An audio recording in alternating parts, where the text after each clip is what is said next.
everyone. Welcome to the All Pro Show. I'm Captain V, and we're going to do a Googan video today about tying your lead core to your leader line. And what is a Googan video? It's basically a video for your non-professional fishermen on how to do something relatively quickly. So I'm going to show you, someone who doesn't have to have vast years of experience, how to tie your lead core line to your leader line. And I'm hopefully going to make it as simple as possible because that's what us Googans need, okay? We need simple. Simple is better. Now, let me just back up for a moment. If you're going to be doing this, and you're going to be trolling your spoons, for the first time, you should go to your professional tackle store. Guys like Trophy Tackle, they're the ones who showed me this technique early on, like last year. They are supersonic professionals. They know what they're doing. You're not going to lose your spoon. It's not going to slip out. You're not going to have a problem. Another great tackle store who actually showed me a little version of this as well is Bryce over at Whitewater. They're a little further out, but it doesn't matter if you're on Long Island, New Jersey. There are good tackle shops everywhere. Visit them, patronize them. They are a gold mine, okay? They are so important. I am all for the tackle shops. So you should really seek their assistance initially. But what I'm going to show you is that if you're on a boat and you do, lose a line, or you see your leader line got chafed up a bit and you got to replace it, I'm going to show you a quick way on how you could do it, and hopefully have a little fun with it. Before I do that, I want to talk to you about something that I'm wearing, and that is a Cape Fear shirt. Cape Fear is going to be at the All Pro Show, February 17th and February 18th. They're a company that produces outerwear for fishermen and boaters.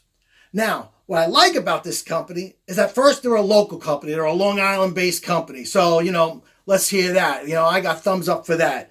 Also, their shirts are 50 UV protected.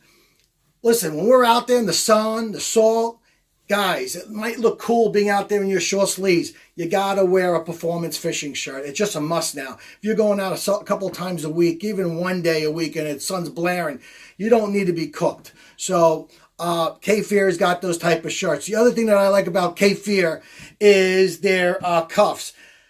I have every other shirt underneath the planet. I do. I have my favorites. This is one of them. The reason why is because the cuffs are wider. I'm going to say it's probably about a 2-inch cuff. These cuffs are great because when they get wet, they stay in place. They don't like droop down. See, I'm a guy who, even though I'm looking to protect my body, I always need to, pull it up a little bit, and they don't come down. You can get them wet. They don't come down. They're quick drying. They got some wicker technology in these things where they dry real quick. They protect you. Go check out Chris over at Cape Fear on February 17th, February 18th, the Expo show. He's got all different colors, all great patterns, great stuff. Talk to Chris. He'll set you up. Also, on Monday, the 18th, which is Family Day at the All Pro Expo, we're going to be giving out these hats right here.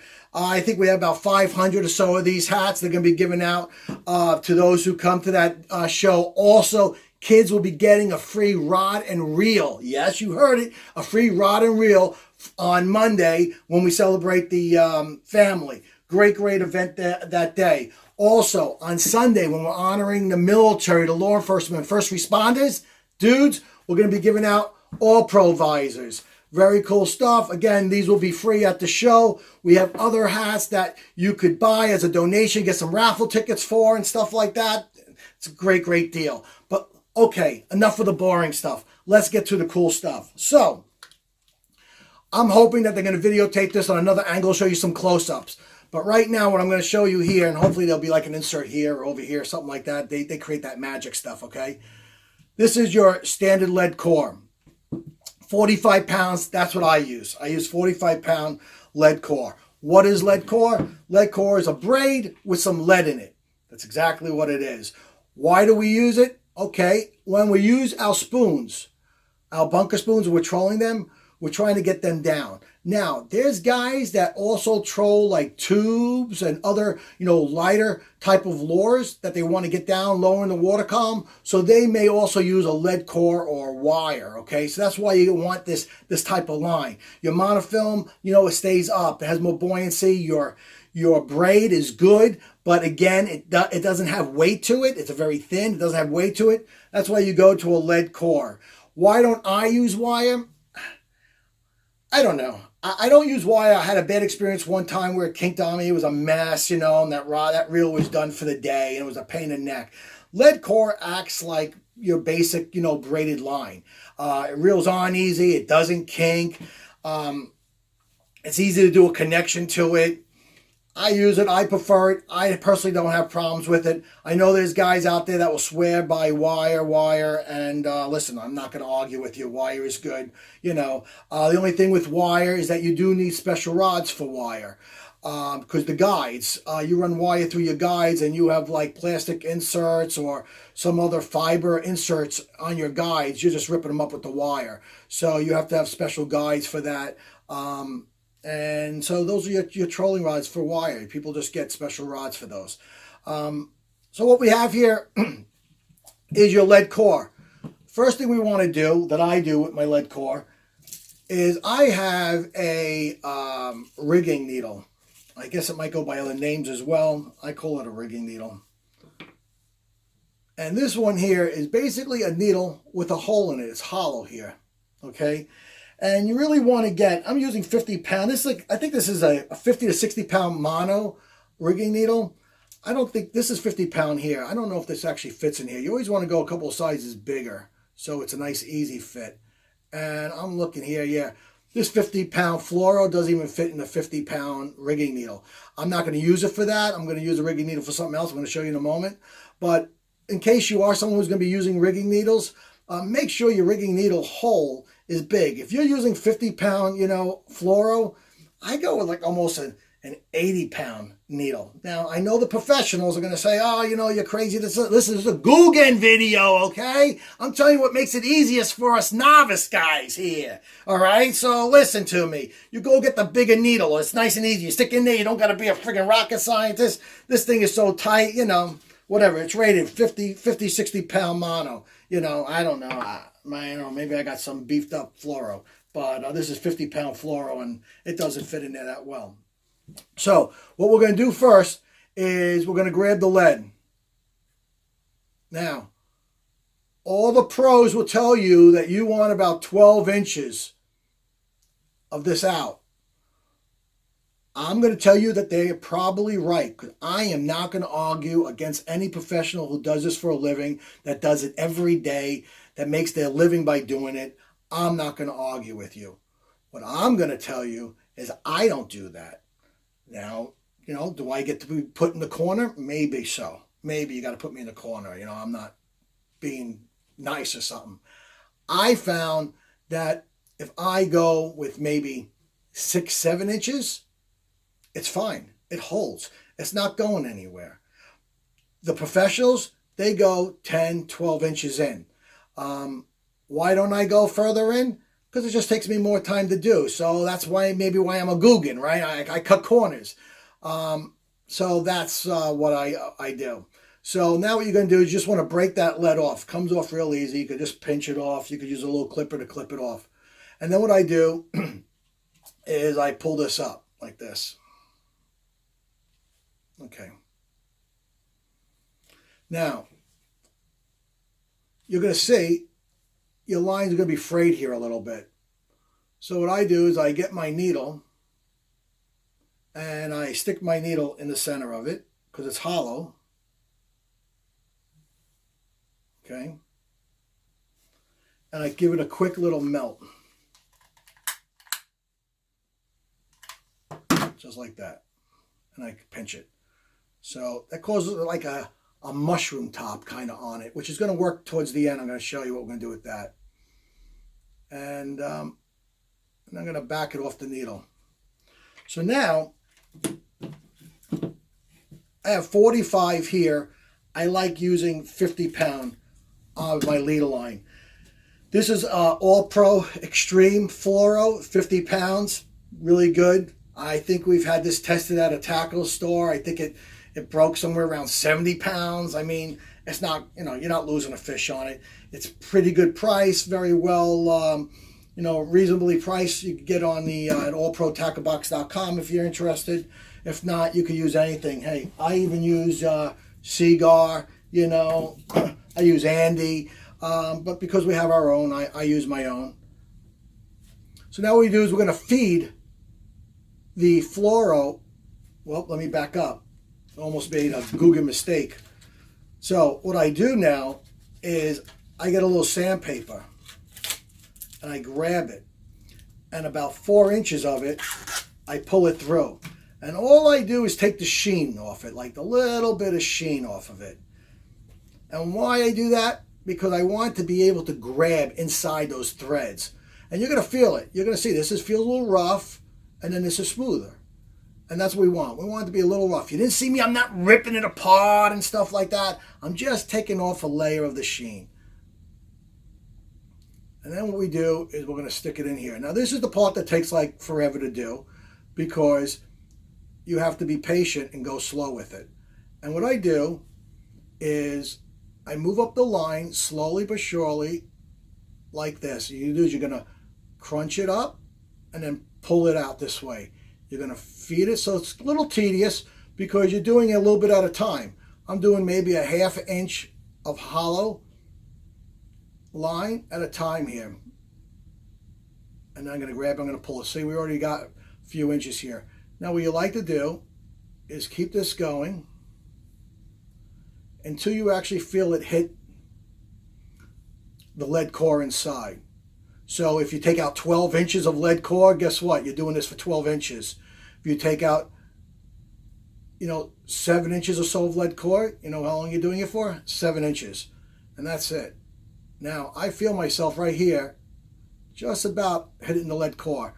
How do I know that? You can see. See how that holds its figure there? It's because there's lead in there. See that? So I'm on the lead core right here. So now what I do is I hold my my fluoro. It's in here with this hand. And I just pull this out like this. Then I hold my fluoro here, and I give this a pull here. And what I'm pulling is not really the lead core. I'm pulling the outer layer, the braid, okay, the material, the fabric on the outside. And what that's causing is a Chinese finger. Now, most guys at this point will kind of leave it like that. And you'll see from just that like that, because we shaved it up, that ain't coming out. Look, I made no knot. We are done. Call it Saranai. You are done. Go fishing. This ain't coming out no matter how hard I pull. It's like a Chinese finger. However, what I do, and I recommend you do as well, pick this stuff up. It's super stuff. It's called Tough Line Nylon Rigging Floss. It's almost like, floss for your mouth there. It has a wax on it. It's really cool. Not expensive. I think like a thing like this is maybe like 15 bucks. Cool stuff to do. Don't get cheap with it. It makes your life miserable. Give yourself a nice little cut. Again, a little tip, cut it wide. If you cut it too close, guess what? Bloop, it goes in there, and then you'll be fishing it out. So you don't want to do that. Then what you want to do is a simple loop. You got it, guys? Look at this. A loop. That's it. Just like that. Now, I'm a lefty. I apologize for that. Blame my parents. So I do everything kind of backwards. So what I like to do is have one line a little longer in my loop than the other line. What's the loop for? We're going to do an uni knot here. I'm going to put the top of the loop right here like this. I'm going to pinch it. Okay? Here's my tag end up here. We're going to want to run it around. Really, 6 times is fine. That's 1. That's 2. That's 3. That's 4. That's 5. That's 6. That's 7. That's good enough. Then what I do is I use this hand line, I pull it in like this, just to kind of start tightening it up. Now, you want to keep it on the other side of that mushroom. So you're going to keep pulling it. So you get this tight. I'm going to get the other tag end here. Right here. And we're going to pull this tight now. There you go. Like that. Then we're going to pull this tight. And then I'm going to pull it up to that we call the mushroom cap there. I'm going to tighten it again. Now, there you go. Now you make this really tight. And that kind of gives you a little security about locking it in. And what's neat about this is that that wax on here actually kind of solidifies right there. Once you get that in like that, you're going to snip there. Snip there. You can snip them as close as you can. It doesn't matter here. So you want to just get your tag lines as close here. I could snip a little closer. I got one of these, so that will work a little better for me here.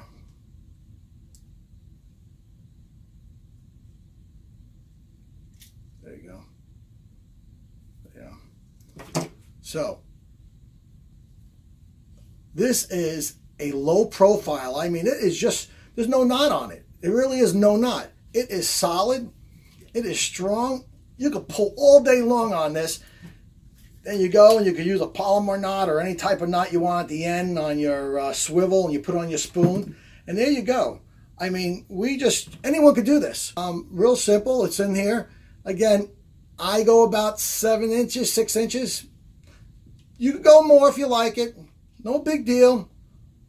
I know that I haven't lost anything this close up, so I go 7 inches. Very cool stuff. I appreciate you taking the time out to watch this video. Hopefully you learned a little bit. Maybe it's not what to do, but hopefully I gave you a little guidance on what to do. If you're out there on your boat, something breaks, something goes wrong, boom, you could do it. You don't have to freak out. It could be done. Not hard. So I will see everybody February 17th, February 18th at the All Pro Expo.